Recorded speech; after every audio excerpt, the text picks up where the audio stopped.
참 좋으신 주님의 자비와 은혜와 평강이 오늘도 새벽을 깨워 주님 앞에 선 여러분의 삶과 여러분의 가정 가운데 가득 임하기를 간절히 원합니다. 우리는 어제 말씀을 통해 하나님이 우리의 삶과 우리의 관계 가운데 함께 하시고 보이지 않는 자리에서도 우리의 인생에 개입하시는 그 하나님을 함께 바라보았습니다. 야곱은 자신을 지켜낸 것은 자신의 수고가 아니라 하나님의 함께 하심이었다라고 하는 사실을 고백할 수 있었습니다. 그런데 여러분, 오늘 우리가 함께 읽은 말씀은 우리를 또 하나의 질문 앞에 세웁니다. 하나님이 함께 하신다라고 하는 것을 알게 되었고 하나님이 개입하신다라는 것을 경험했는데 왜 우리의 마음에는 여전히 두려움이 남아있는 것일까요? 특별히 오늘 본문 속에 야곱, 바로 그 두려움의 자리에 서 있습니다. 하나님께서 외삼촌 라반과의 관계를 정리해 주셨고요. 이제 그는 약속의 땅으로 돌아가는 길 위에 서 있습니다. 그런데 그 길 위에 또 다른 한 사람이 서 있습니다. 그는 바로 형 에서입니다. 또 하나의 피할 수 없는 만남이고요. 여전히 해결되지 않은 관계이며 어떻게 보면 야곱에게 가장 큰 두려움의 대상입니다. 오늘 본문은 바로 그 긴장 속에서 시작됩니다. 이 새벽 야곱과 같이 두려움 앞에 서 있는 우리의 삶을 하나님 앞에 올려드리며 하나님께서 이 말씀을 통해 우리의 믿음을 바로 세워주시는 그 은혜가 우리 모두 가운데 있기를 주님의 이름으로 간절히 원합니다.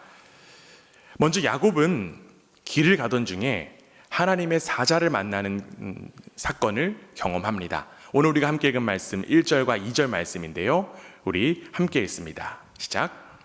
야곱이 길을 가는데 하나님의 사자들이 그를 만난지라.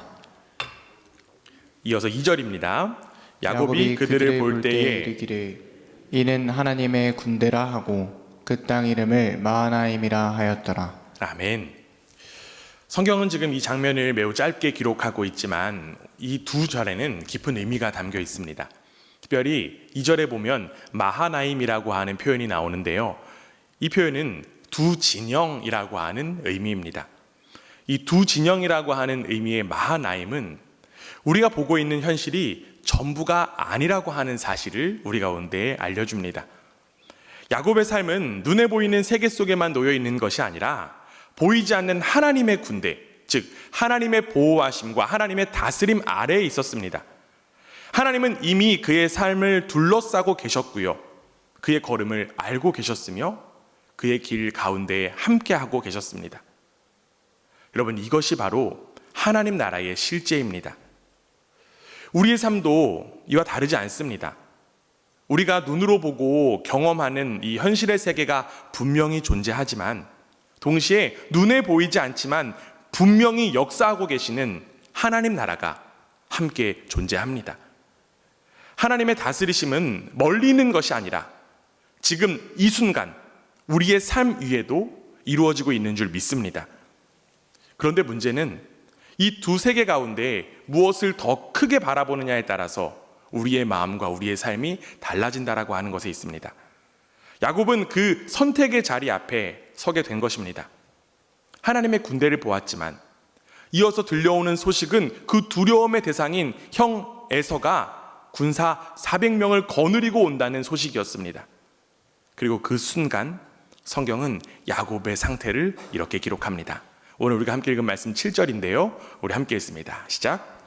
야곱이 심히 두렵고 답답하여 자기와 함께한 동행자와 양과 소와 낙타를 두 떼로 나누고. 지금 야곱은 심히 두렵고 답답한 상태에 놓여 있습니다. 그는 앞서 하나님의 군대를 보았죠. 그러나 그는 지금 눈앞에 놓인 현실 속에서 두려워하고 있습니다. 즉 하나님의 임재를 경험한 사람이 여전히 마음의 압박 속에 놓여 있는 것입니다. 그러나 여러분, 이 장면은 신앙의 실패를 보여주는 장면이 아닙니다. 오히려 이 장면은 신앙의 현실을 보여줍니다. 야곱은 하나님을 부인하는 사람이 아니죠. 그러나 하나님만으로 충분하다고 살아가는 사람도 아닙니다. 그는 하나님을 믿으면서도 여전히 인간적인 안전장치를 찾고 하나님께 나아가면서도 동시에 자기 방식으로 상황을 붙들고 있는 사람입니다. 바로 이 지점에서 우리는 중요한 통찰 앞에 놓이게 됩니다. 결국 야곱의 문제는 불신앙이 아니라 약한 믿음, 약한 신앙에 있습니다. 그는 하나님을 떠난 사람이 아니라 하나님과 현실 사이에 서 있는 사람입니다. 하나님을 향하고 있지만 동시에 현실을 향해 서 있는 존재라는 것입니다. 그래서 그는 하나님의 군대를 보았음에도 불구하고 에서의 400명을 더 크게 느끼고 하나님의 약속보다 눈앞의 위협에 더 크게 반응하는 상태였던 것입니다. 이것이 바로 하나님보다 상황이 더 크게 보이는 신앙의 모습입니다. 사랑하는 성도 여러분, 이 장면이 우리에게 낯설지 않은 이유는 바로 이 모습이 우리의 모습이기 때문일 것입니다. 우리 모두는 하나님을 믿는 이들입니다. 여러분 맞습니까? 여러분 하나님 믿으십니까? 우리는 하나님의 은혜를 경험했습니다. 그리고 지금까지 인도하신 그 하나님을 고백합니다. 그러나 여러분, 우리의 마음에는 여전히 두려움이 남아 있습니다. 상황이 바뀌지 않으면 불안해지고 눈앞에 문제가 다가오면 우리는 쉽게 흔들립니다. 하나님께 맡겼습니다 라고 말하면서도 끝까지 손을 놓지 못하고요. 기도하면서 동시에 계산을 멈추지 못합니다. 우리의 삶에는 언제나 하나님을 향한 믿음과 현실을 향한 불안이 함께 존재합니다. 두려움과 불안이 우리와 어울리지 않는다라고 하는 사실을 너무나도 잘 알면서도 이것들은 쉽게 사라지지 않습니다. 두려움이 사라지고자 우리는 수많은 결단을 하지만 여전히 우리는 불안과 두려움 쉽게 헤어나지 못합니다. 그럴 때마다 우리 안에는 또 하나의 죄책감이 몰려오기 시작하죠. 그러나 이 상황 속에서 중요한 것은 두려움 자체가 아니라 그 두려움 속에서 우리의 믿음이 어떤 모습으로 드러나는가에 있습니다. 하나님보다 상황이 더 크게 보이는지, 하나님의 약속보다 현실이 더 크게 느껴지는지, 바로 그 자리에서 우리의 신앙의 실체, 우리의 신앙의 깊이가 드러납니다. 이 새벽 우리는 그 자리 앞에 서 있습니다. 하나님을 믿지만 여전히 두려운 자리, 하나님을 경험했지만 여전히 흔들리는 자리입니다. 그러나 그 자리는 실패의 자리가 아니라 하나님이 바로 우리를 빚어가는 자리인 줄 믿습니다. 하나님은 두려움이 없는 사람을 찾으시는 것이 아니라 두려움 속에서도 하나님을 바라보는 사람을 이끌어 가시는 줄 믿습니다. 그 자리에서 우리의 믿음을 자라게 하시고 점점 하나님을 더욱더 크게 바라보게 하시는 그 눈을 열어가시는 분, 바로 하나님이신 줄 믿습니다.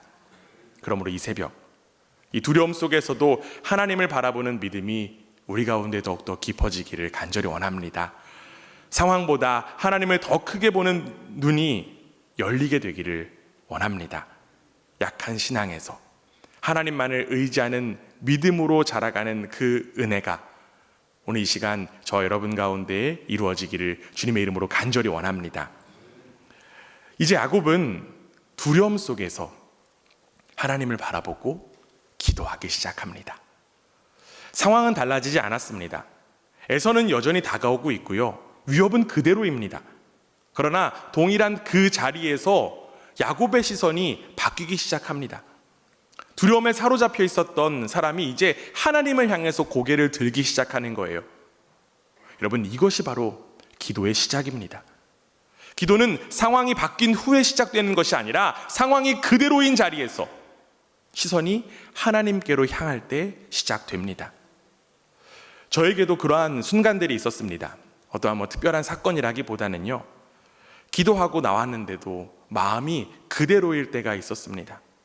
중요한 결정을 앞두고 있었고 어떻게 할지 알 수 없었습니다. 하나님께 기도했지만 상황은 바뀌지 않았고요, 마음은 쉽게 정리되지 않았습니다. 그런데 여러분, 감사하게도 저는 그 자리에서 한 가지 사실을 깨달았습니다. 상황이 아니라 하나님께로 향하는 것이 바로 믿음이라고 하는 사실입니다. 오늘 본문 속에서 야곱도 바로 그 자리에 서 있습니다. 오늘 우리가 함께 읽은 말씀 9절 말씀인데요. 우리 다시 한 번 더 읽어보겠습니다. 함께 읽습니다. 시작. 야곱이 또 이르되 내 조부 아브라함의 하나님 내 아버지 이삭의 하나님 여호와여 주께서 전에 내게 명하시기를 내 고향 내 족속에게로 돌아가라 내가 내게 은혜를 베풀리라 하셨나이다. 아멘. 야곱은 지금 먼저 하나님을 부릅니다. 단순히 도움을 요청하는 것이 아니라 지금 자신이 누구 앞에 서 있는지를 다시금 확인합니다. 그는 하나님을 어떻게 부릅니까? 아브라함의 하나님, 이삭의 하나님으로 지금 부릅니다. 이것은 단순한 호칭이 아니라 언약의 기억입니다. 하나님이 어떤 분이신지를 다시금 붙드는 것입니다. 두려움은 우리의 시선을 상황으로 좁혀버리게 하지만 믿음은 우리를 다시금 하나님을 바라보게 합니다. 기도는 바로 그 시선을 회복하는 자리입니다. 우리 이어지는 10절 말씀인데요. 우리 함께 읽습니다. 시작. 나는 주께서 주의 종에게 베푸신 모든 은총과 모든 진실하심을 조금도 감당할 수 없사오나 내가 내 지팡이만 가지고 이 요단을 건넜더니 지금은 두 때나 이루었나이다. 이제 야곱은 자신의 삶을 다시금 해석하기 시작합니다. 지금까지의 삶을 돌아보면서 그것이 자신의 수고와 또 수고에 대한 결과가 아니라 오직 하나님의 은혜였음을 지금 고백합니다. 여기에 지금 나온 은총과 진실하심은 단순한 감정이 아니라 하나님의 언약적 신실하심을 가리킵니다. 야곱은 지금 자신의 현실이 아니라 하나님께서 어떻게 일해 오셨는지를 바라보고 있습니다. 사랑하는 성도 여러분, 이것이 바로 믿음입니다. 믿음은요, 현재의 상황을 기준으로 하나님을 판단하는 것이 아니라 하나님께서 어떻게 일해 오셨는지를 기준으로 현재를 해석하는 것입니다. 여러분, 조정이라고 하는 스포츠 혹시 아십니까? 그림을 한 가지 좀 띄워주시면 좋겠습니다. 노를 저어서 앞으로 나아가지만 선수들은요, 앞을 바라보지 않습니다.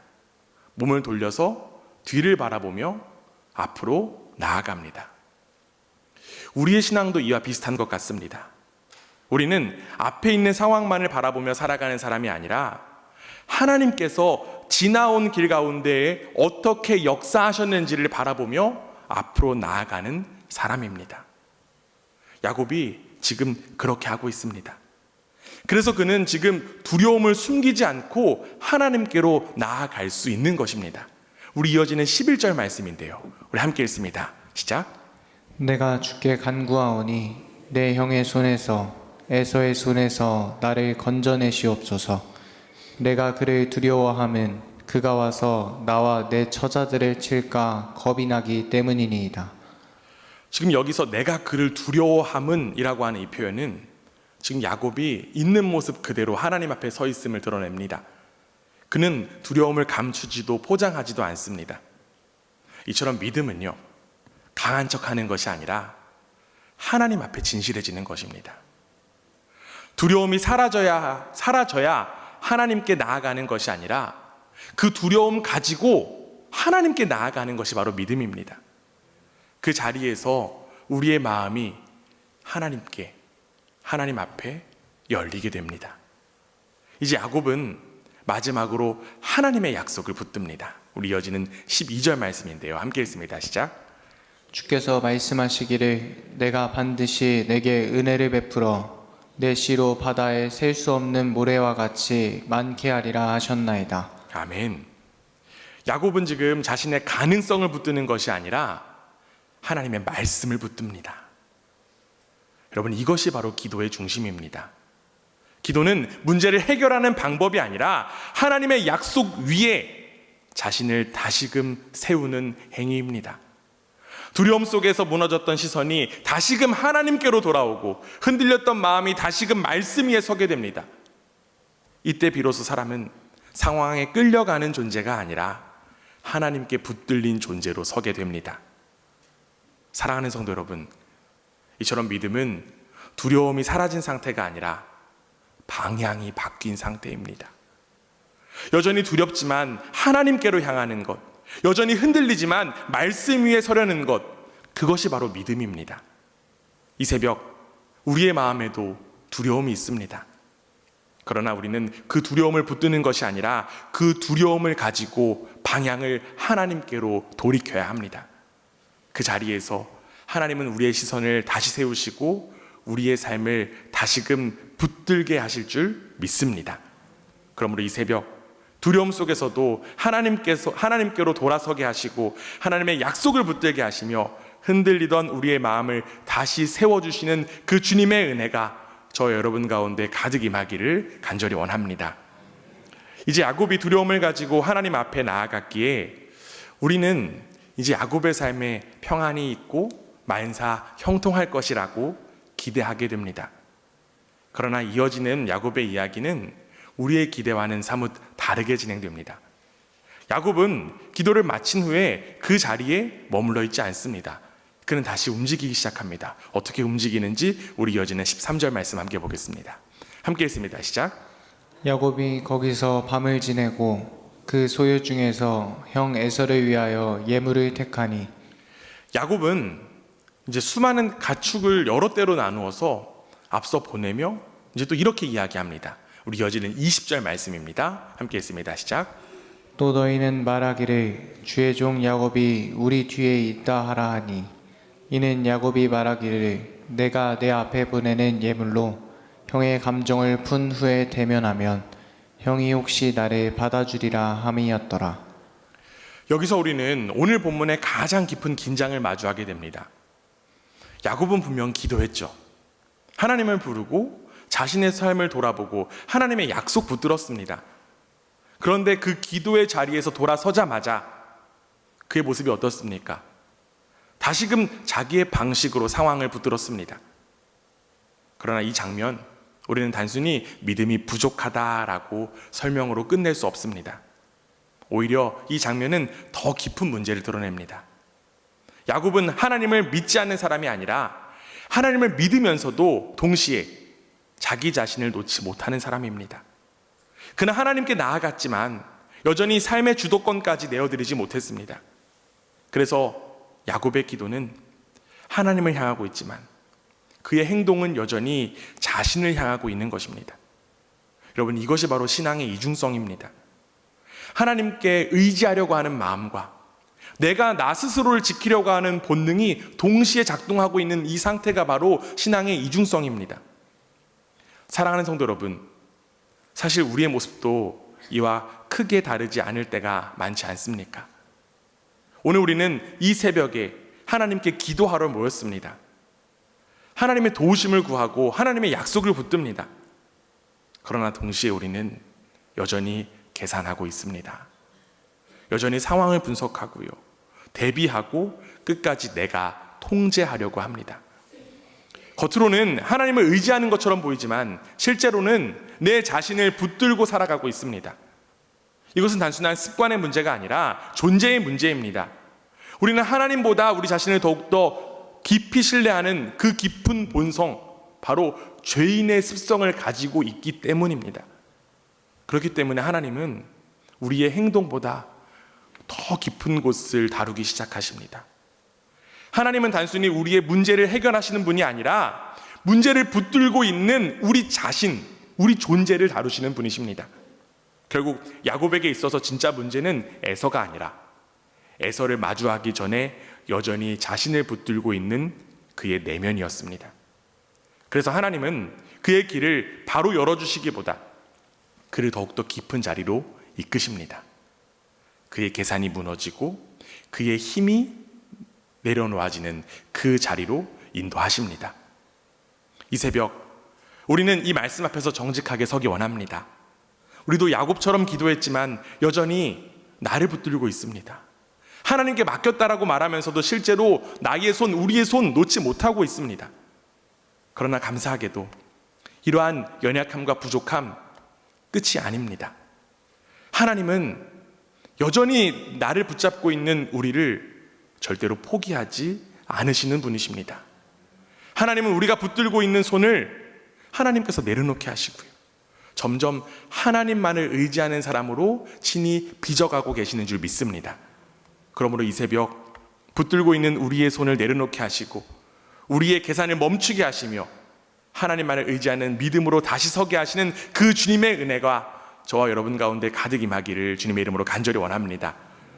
사랑하는 성도 여러분, 오늘 우리는 야곱의 모습을 통해 우리 자신의 모습을 보았습니다. 하나님을 경험했지만 여전히 두려워하고 기도했지만 끝까지 자신을 붙들고 있는 그 모습, 이 모습이 낯설지 않은 이유는 바로 저와 여러분의 솔직한 모습이기 때문일 것입니다.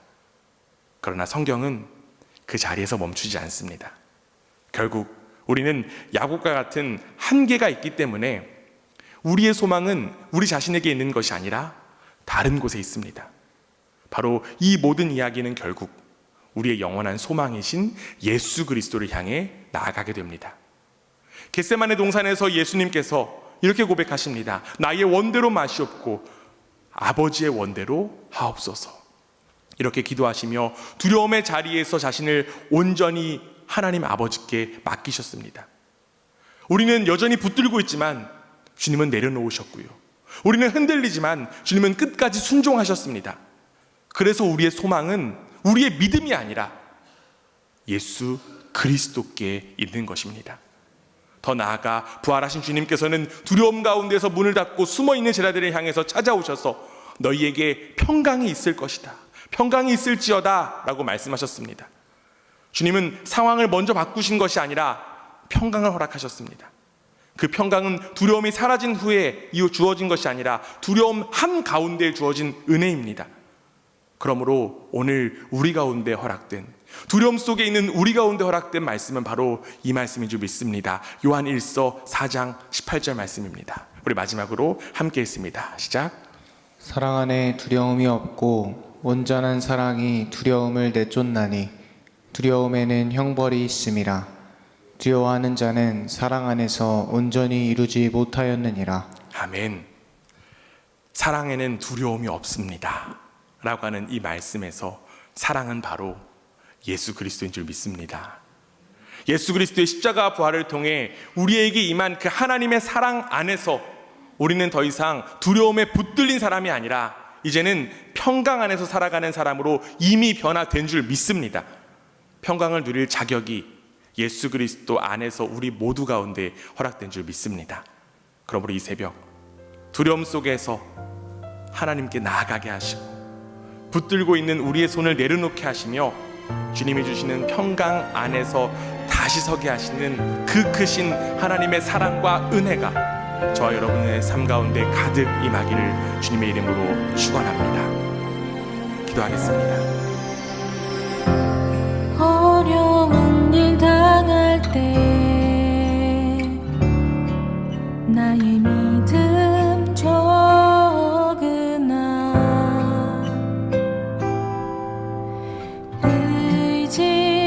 의지하는 내 주를 더욱 의지합니다. 성령께서 내 마음 밝히 비춰주시니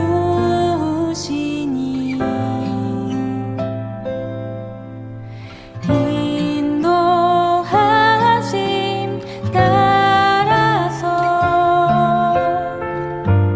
주만 의지합니다.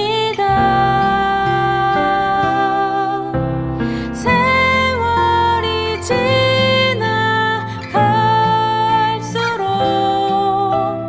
의지할 것은 예수뿐일세.